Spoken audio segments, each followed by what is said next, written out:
নমস্কার বন্ধুরা, আজ আমি এবং আমার পরিবার মিলে চলে এসেছি বজবজ চিত্রগঞ্জ কালীবাড়িতে।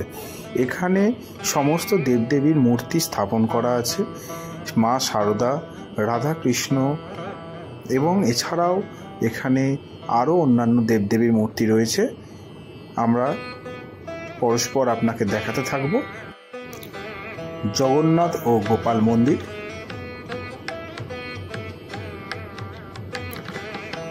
মা মনসার মন্দির,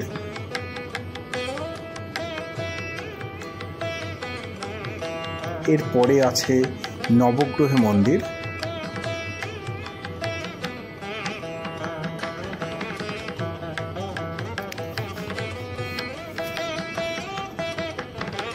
এরপরে আছে শিবলিঙ্গ। এটা পুরো মন্দির চত্বর।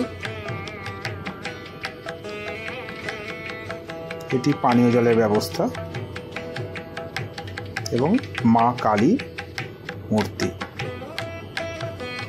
এখানে শিবলিঙ্গ আছে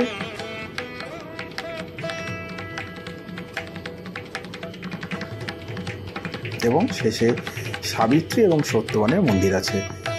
এই মন্দির দুপুর 12টা থেকে বিকেল 4টে পর্যন্ত বন্ধ থাকে এবং এই স্নানঘাটে পুণ্যার্থীরা স্নান করে মায়ের পুজো দিতে পারে।